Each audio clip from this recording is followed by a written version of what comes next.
Beyond Wrestling. This is Denver, Colorado. The man, not the place. Here we are, All Killer Episode 7, starting things off with a match between Brian Fury, who, as you may recall, is the head trainer here at the New England Pro Wrestling Academy in North Andover, Massachusetts, where we're holding today's studio taping, the spiritual successor of Killer Kowalski's Chaotic Wrestling School. And he's going to be going one-on-one for the very first time with Nick Talent. Of course, Nick Talent is a very angry individual, but I will give him credit. At least he's trying to do things on his own. Finally stepping out of Mark Angel's shadow, breaking off from the Academy of Anatomy. But Nick Talent has his work cut out for him, because I think he's outmatched in every capacity that you could possibly evaluate a competitor. Now that he's stepped foot in the ring with Brian Fury. Fury is bigger, Fury is stronger, and perhaps most importantly, Fury has experience on his side. Talent, though, something to prove. And able to get Fury down to the mat. Almost like a hammerlock variation. But Fury so quick to roll through. Thought he was going to be going for a headlock attempt, instead just going for a lateral press. And Talent just 1 second away from being pinned. Fury very, very focused right now. His eyes have not been taken away from his opponent. Talent trying to bring Fury back down to the mat. But Fury putting his foot in position to take the leg out from underneath Talent, now bending the ankle. Just pushing away at the toes, trying to do damage to the ankle and the knee. Talent's trying to kick him off, unable to do so. Look at the way that Fury continues to reposition himself to apply more and more damage to the leg of Nick Talent. It's come as no surprise why Brian Fury is the best wrestler in New England. Seamlessly now transitioning his attack through the arm of Nick Talent. Banding away at the wrist, just as Talent had done to him moments ago. Talent trying to find an unconventional escape, able to take the leg out. Not even good for a 1 count. But a veteran maneuver out of Fury, going to the floor, going to continue to dictate the pace of this match.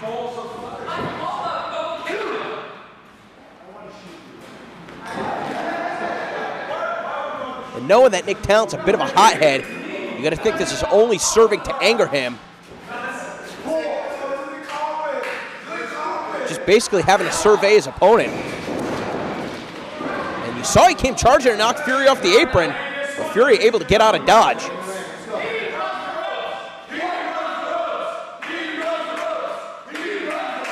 Now Fury just mocking Nick Talent. Talent's going to be livid at this point. Talent again looking to charge into Brian Fury. But at the same time, he's not taking the attack to him on the floor. I think that's very telling. He knows how dangerous Brian Fury is.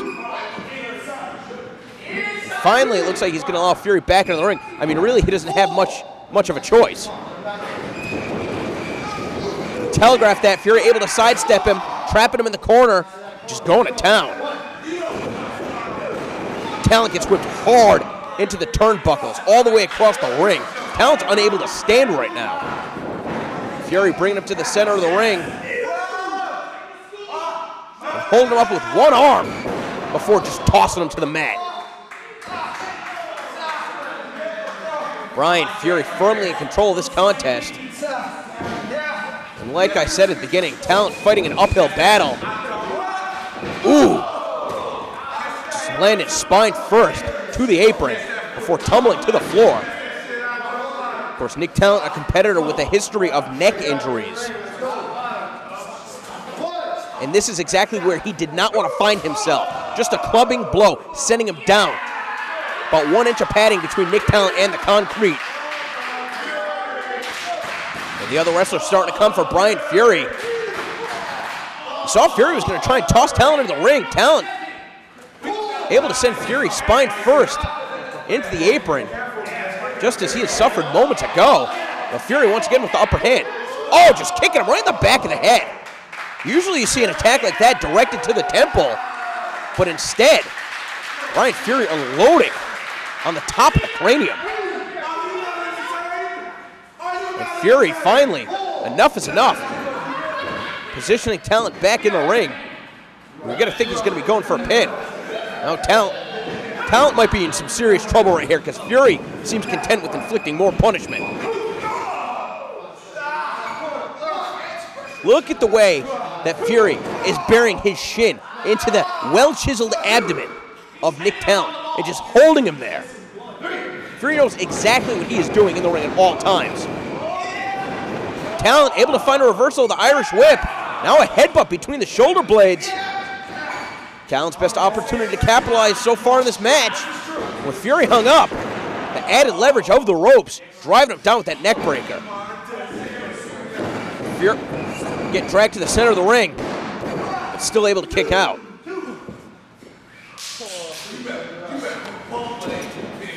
The veteran Fury, though, so quick to get to the ropes, although it's not working to his favor right here, as Talent's just stepping on his head, driving him the other side of his face into that steel cable. Now just stomping away at the throat. Referee's going to be a little bit more aggressive here. Now that Talent is in there and he has the advantage, this is really his opportunity to demonstrate how far he has come as a competitor. We see that aggression now driving the knees to the chest of Brian Fury. He's going to be looking to build up a head of steam and comes charging in with that right knee right to the face of Brian Fury.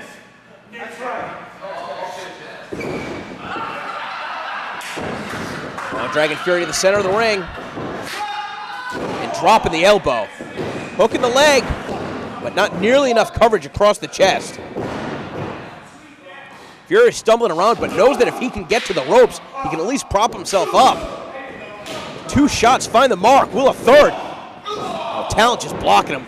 And one has pretty much stopped Fury in his tracks. That one shot from Talent, once again, has created an opening. And now Talent again going for the throat. Just keeping him in the corner and firing away with those headbutts right to the sternum.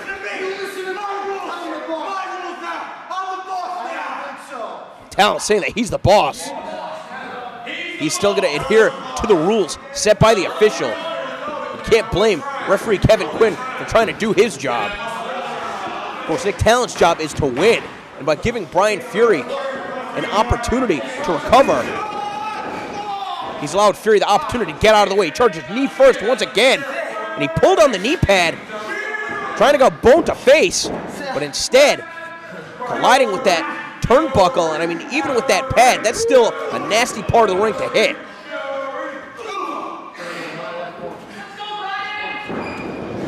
Fury sends Talent for the ride. Talent, to his credit, able to get the boot up. Oh, and just spiking Fury with that DDT. Fury's not moving right here. Talent might have him beat. Going for that lateral press. Hooking the leg. Only good for a 2 count. We saw Fury once again trying to roll to the ropes as he's done before in this contest. Talent finally learning from his past mistakes, but once again taking a shortcut, going to the face, just trying to pull the nose off the face of Brian Fury. Come on, Fury. But from this position, looking to lock in that camel clutch, but instead going to the face. Looks like that time he might have had a finger in the mouth trying to fish hook him. Fury finally able to get to the ropes. But Talent is going to follow him to the outside, just sizing him up.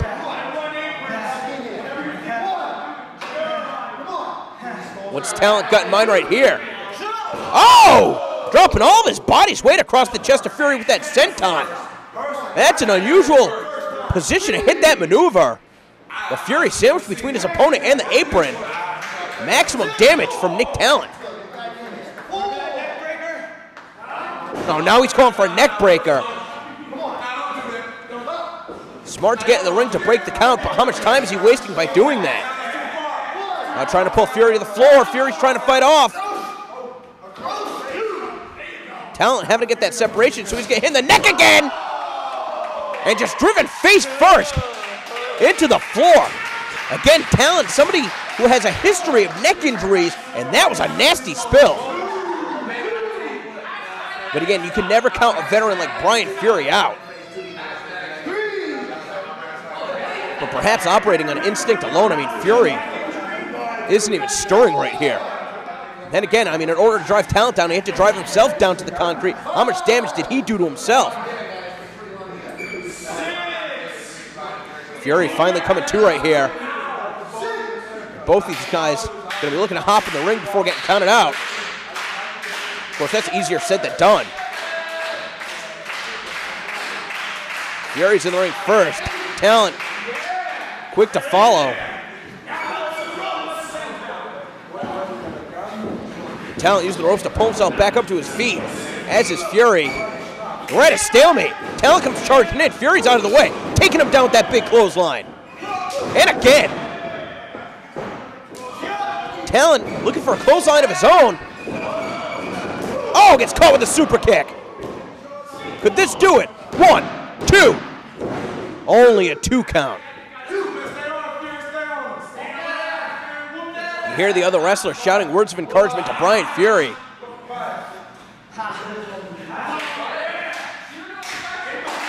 And Fury just stepping on the hand of Nick Talent, making sure that he can't go anywhere else.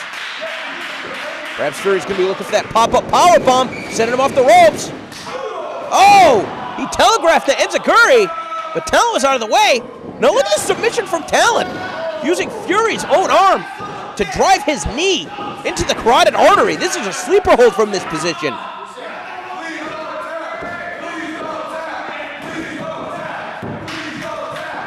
I don't think that Fury realizes how close he is to that bottom rope. He might be giving it up right here. What an opening that Nick Talent created for himself. Scouting that Enziguri attempted right into the submission. I don't even know what he calls this. But using his opponent's arm against him, again, driving the point of the knee, cutting off the flow of the blood to the brain. Gonna give Fury credit here. Certainly does not want to lose at his home base, the New England Pro Wrestling Academy, and now right into that signature Boston Crab. Look at how deep he's sitting on that too. Talent is in trouble. Only a veteran like Fury would have been able to find a counter like that. That's for damn sure. And Talent trying to use all of his upper body strength to drag himself to the rope. But Fury able to reposition him. Talent is just seconds away from tapping out.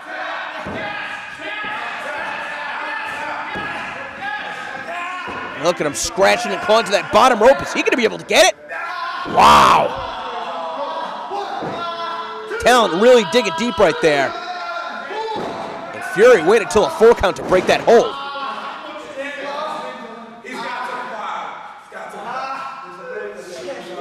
You see Fury checking his arm. You're almost going to wonder if that submission hold perhaps maybe even cutting off some feeling to that left arm.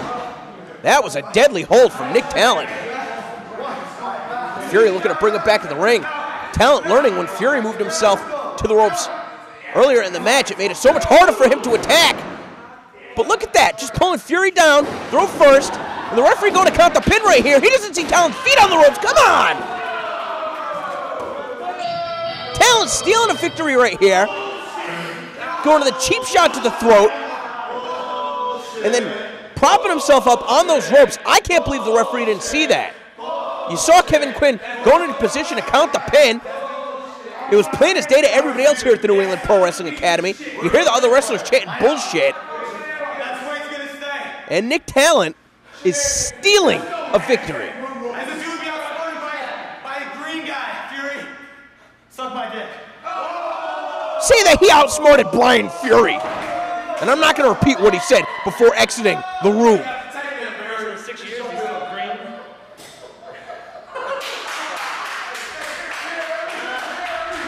I mean, certainly a great performance from Fury right here. Everybody at Beyond Wrestling is so very appreciative of everything that Brian Fury has done for us since making our debut in New England. Of course, if you are an aspiring pro wrestler in New England, there's no better place that you can train than the New England Pro Wrestling Academy in North Andover, Massachusetts. Again, some of the top students in the country have been training there. And it looks like Nick Talent, a hasty decision to leave ringside without his hoodie, and looks like Brian Fury's going to want to sweat it up and stretch it out.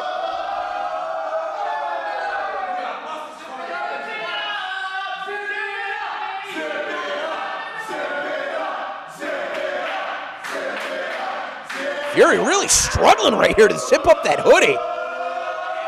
But able to do so. And now just mocking Nick Talent by running the ropes.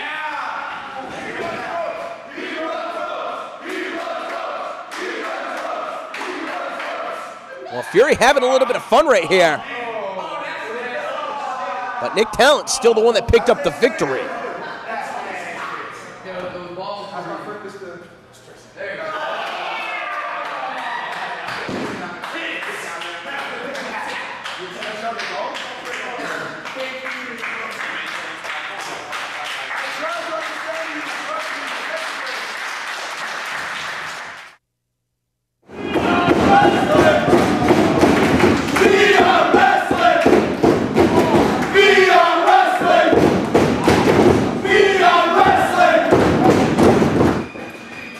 Next up, we get a first-time encounter between two competitors that we've seen compete in the most recent episodes of All Killer. Scott Henson, who made his return to Beyond Wrestling after almost 3 years to challenge Jaka for the position of the Big Cat. Of course, Sugar Dunkerton, one of the 2 remaining members of the KOA, out here by himself this weekend, competing in singles action. Getting the other wrestlers to chant meow at Scott Henson, mocking the Big Cat. A true manimal, if there ever was one. This man has paws, and this man has claws.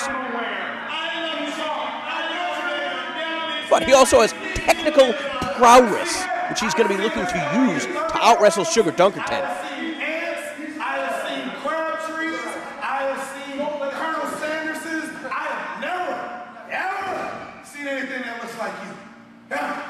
A ginger kitty cat. Walker Dunkerton. Big man. I don't know what you're getting so uppity about. You people have got to go to school with regular folks since the Well, Scott Henson better watch his mouth.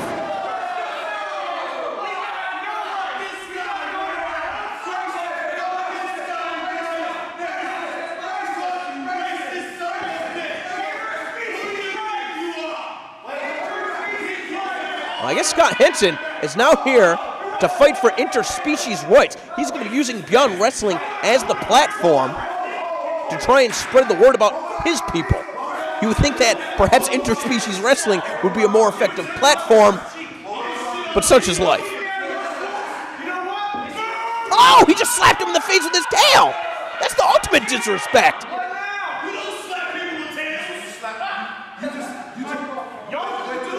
We saw how aggressive Sugar Dunkerton was against JT Dunn. You would think that he's going to be looking to channel that aggression in this match. But grabbing the tail of Scott Henson.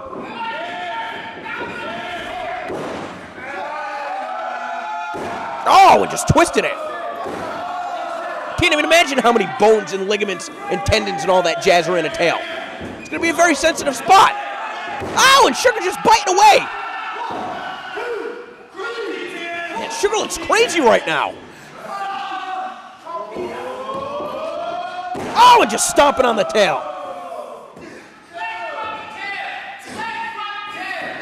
And now he's got I don't know, a Boston Crab and STF? What do you call it on the tail? And Scott Henson in danger of being forced to submit. Dunkerton relinquishing the hold. He's got something else in mind. Coming off the ropes. Oh, and dropping the knee on the tail.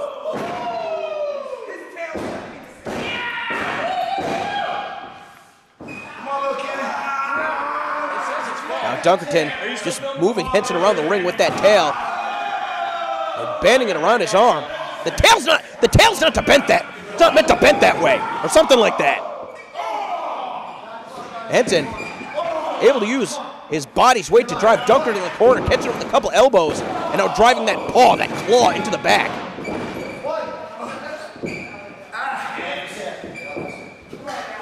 Scott Henson with a clubbing paw across the back of Sugar Dunkerton. I'll tell you what, Henson is looking even more feline than the last time we saw him at Beyond Wrestling. That was at the We Did It for the Hits taping. All the way back in January of 2010, where he teamed with Yakuza J, a tandem known as the Van Cougars, one of the very first tag teams here in Beyond Wrestling. Of course, in that time, Sugar Dunkerton, Aaron Epic, the KOA, have become the standard for tag team wrestling in Beyond Wrestling. Not to take anything away from Dunkerton, because he can certainly go on his own.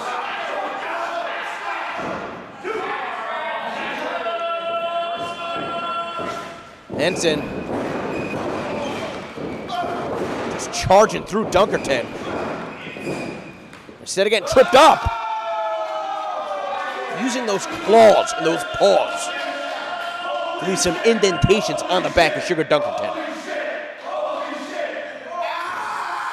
And Dunkerton's hurt right here.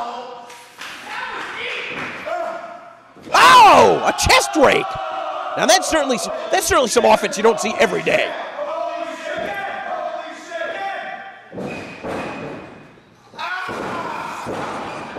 Of course, you're not going to be able to win matches with moves like that, but when your opponent is in so much pain, it makes it very difficult for him to concentrate on his strategy.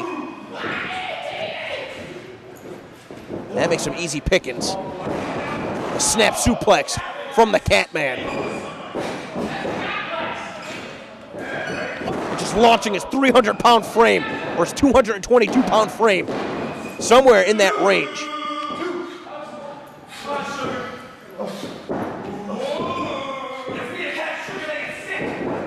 Now Henson using that big paw, that big claw. Look at those feet, they bust out of his wrestling boots. What a bizarre individual. Only at Beyond Wrestling, huh?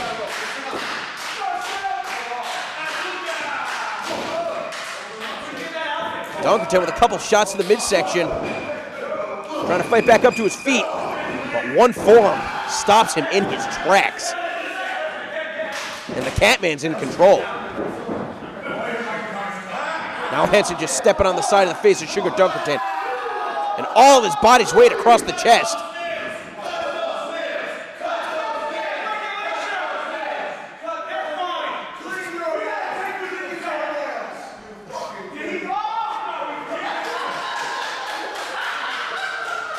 Dunkerton on the ropes right here.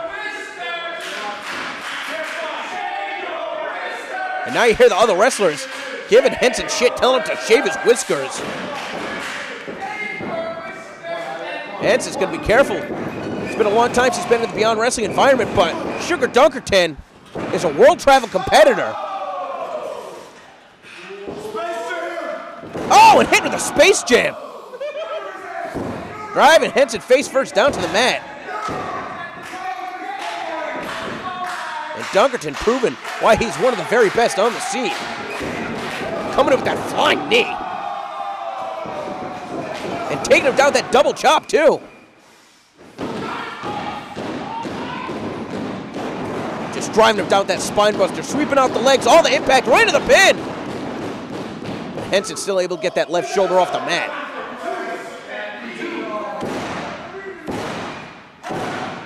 Sugar once again looking for the support of the other wrestlers here at Beyond Wrestling. Not sure what he had in mind right there, but ends up getting caught by the big cat, Scott Henson. Ooh! Just having all the wind driven out of his chest. Now just rolling him over with that clutch. But not enough coverage on the right side of Dunkerton's body, and Dunkerton able to kick out. Both of these guys worse for wear, showing the signs of damage.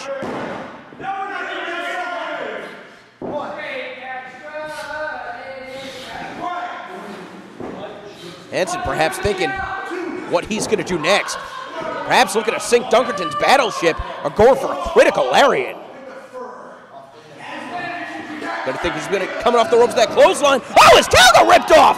Right in that German suplex! Take another look at that. The tail gets tossed, and he gets dumped right on his head. Is this gonna be enough? Ah!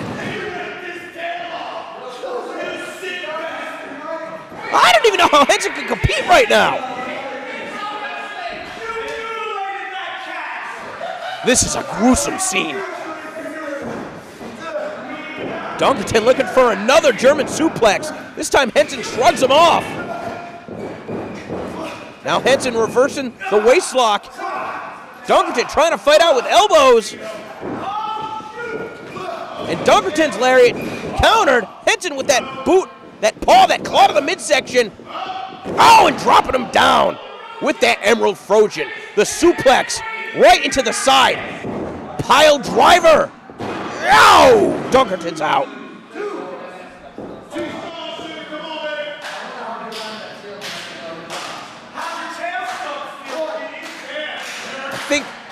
I think Henson right now is seeing his own tail. And that has infuriated him. The protective sheath coming off. And now we see the extent of his catliness. And now he's signaling for that critical lariat. But Dunkerton catching his arm. Just slapping the shit out of him. Oh, and the shotgun lariat. Henson turned inside out. And Henson gets knocked off by Sugar Dunkerton. Uh-oh, Dunkerton's got the tail. And wearing it around his neck. Perhaps he's gonna mount it and put it on his wall. And perhaps most importantly, Sugar Dunkerton, with 2 consecutive singles victories out of the all-killer taping, moving up to +5.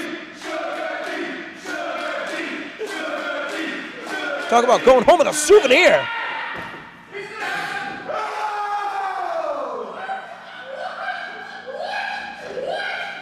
And poor Scott Henson, all the way from Vancouver. And he's been dismantled.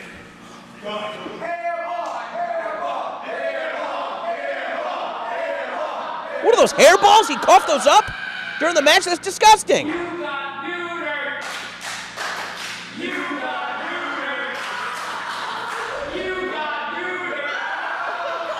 Why are we watching this? Oh, it's main event time. Why even wait for introductions? Chris Dickinson charging right at TJ Marconi. Of course, let's not forget, Chris Dickinson returned to Beyond Wrestling, refereeing the last man standing match between TJ Marconi and Darius Carter at All Aboard, a DVD I definitely urge you to pick up at lookmanofans.com. For as much free content as we put up, we certainly appreciate the support. Of course, a kendo stick was involved in that match. Dickinson shredding it over TJ Marconi's head. Of course, Marconi's another one of the wrestlers that Dickinson introduced to Beyond Wrestling, alongside the Pit Boss and Johnny Mangway. Of course, Marconi never aligning himself with the Doom Patrol, instead teaming with Darius Carter and the Lifestyles of the Rich and the Famous. Marconi, despite his jovial nature, obviously not making too many friends here at Beyond Wrestling. And for whatever reason, Dickinson has targeted him. Oh! These two guys going hot and heavy. Oh! Look at these martial arts style kicks from Dickinson. Marconi, no way to block it. And now just choking him.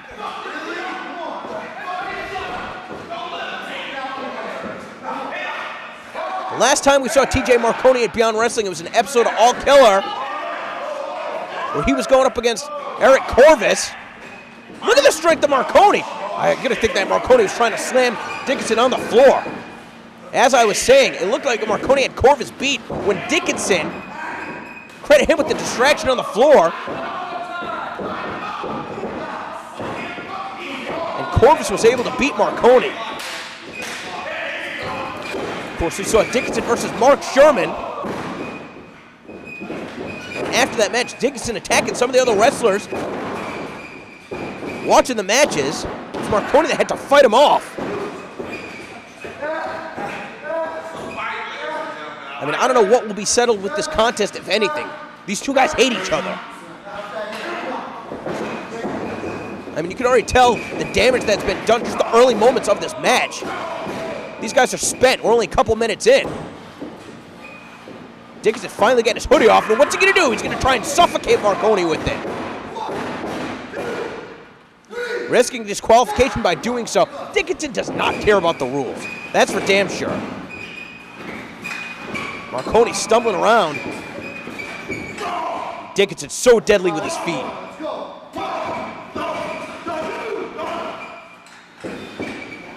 A series of toe kicks. Just that running boot to the face. Getting his foot 6.5 feet in the air. And posting his body's weight on that surgically repaired knee. Dickinson charging in with that forearm. Marconi unable to get out of the way. Dickinson, you're going to think he's going to be looking to complete the trifecta right here. But he comes walking in and gets throttled. Dickinson able to find a counter. Just taking down that swinging side slam. Marconi not hooking the leg. This match will continue. Oh, just going to town with those cross faces right on the side of Dickinson's head. Now trying to choke him out. Go to sleep, little bitch. Go to sleep, little bitch. I'm not fucking Mark Sherman. Here Marconi said that he's not Sherman. Of course, Dickinson's first real match in Beyond Wrestling in quite some time. He took on Mark Sherman, who's one of the largest competitors on the roster, but TJ Marconi may be the biggest. Dickinson easily dismantled Mark Sherman, but obviously he's having a much tougher time here with TJ Marconi. And the referee's gonna let that slide? We saw Kevin Quinn make a mistake in the first match of All Killer Episode 7 because he didn't see Nick Talon's feet on the ropes. You're telling me he didn't see that? Come on! I understand that Dickinson's a scary individual, but that guy's got a job to do. Look at the job that Marconi and Dickinson are doing on each other. Marconi, that clothesline collapsing on top of his opponent. Only good for a 2 count. Very, very physical match. Not a lot of finesse.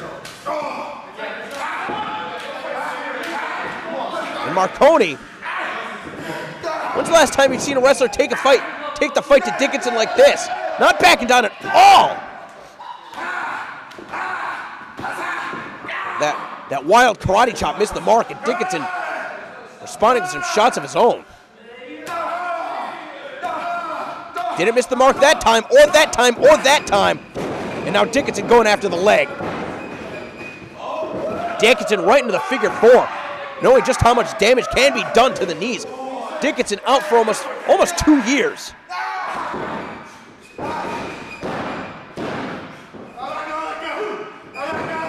From April of 2011 until November of 2012.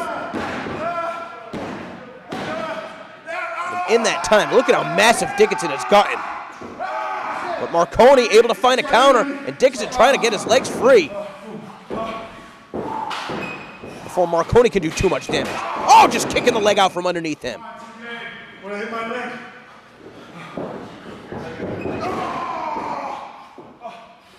This isn't the first time that Marconi and Dickinson have met in a Beyond Wrestling ring either.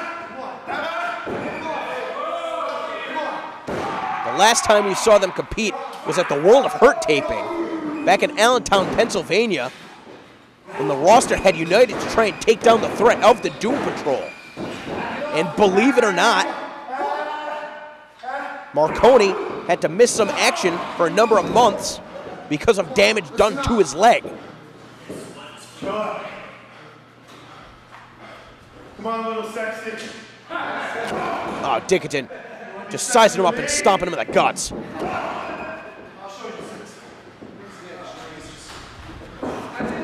Now he's got that leg hooked up in that bottom. Dickinson almost slipping right there. But even from this position, doing the damage to the leg. Not just pulling it back, but also to the side. This guy's out of his mind. Dickinson, bigger than ever and more dangerous than ever before, too.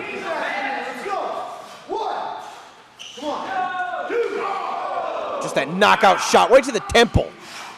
Marconi not even moving. Now Dickinson trying to apply that figure 4.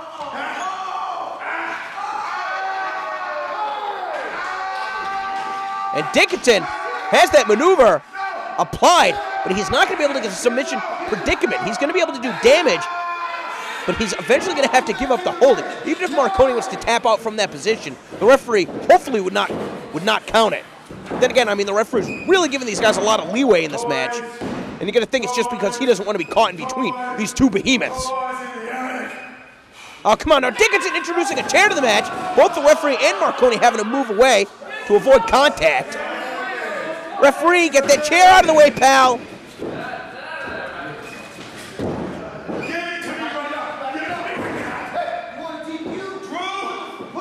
Well, there you see Kevin Quinn asking if he wants to be disqualified. You should probably shut up and just let it go. Oh! The wood and steel right to the top of the head of Marconi. Oh, just drive it now. On the knee. And Dickinson almost a sense of shock. Can't even believe the extent to which he's going to hurt his former friend.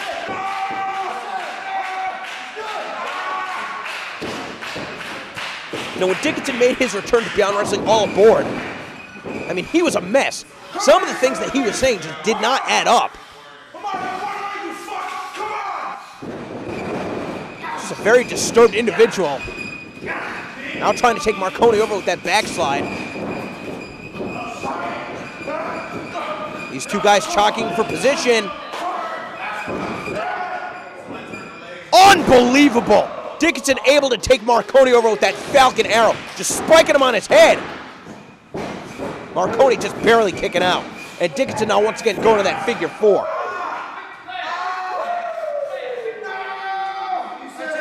Dickinson had a laundry list of gripes with Beyond Wrestling. And not just Beyond Wrestling, with wrestling in general.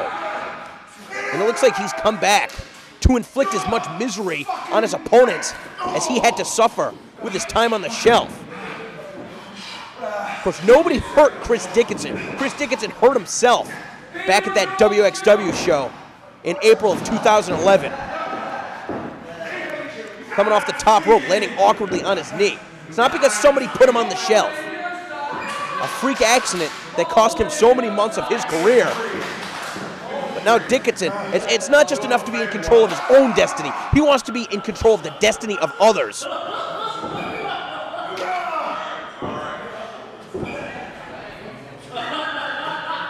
Of course, Dickinson scheduled to go up against Anthony Stone tomorrow at the Charade Charity Chowdown. If there's anything left of him, Marconi trying to slap some feeling in that knee. And all impact on that seated choke slam. But having to lift the 250-pound frame of Chris Dickinson in the air put a lot of strain on that knee. I don't think Dickinson knows where he is right now, or else he wouldn't roll to his back. Marconi trying his best to hook the legs, but an ineffective pinning combination. Now Marconi with the chair. Oh, just hitting Dickinson in the arm. And that just incensed him. Dickinson thrown on the mat. And now looking to do even more punishment.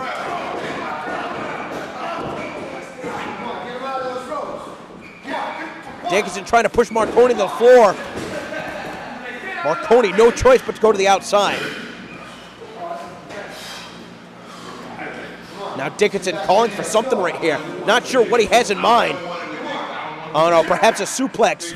Perhaps something worse. Perhaps another Falcon Arrow. Oh, but Marconi taking Dickinson over. And the weight and the impact of those two individuals crashing down on the outside. Take another look at this. Looks like Dickinson again trying to hit that Falcon Arrow, this time on the floor. Marconi, just too much size and strength. And difficult to tell from that vantage point, but Dickinson might hit the back of his head.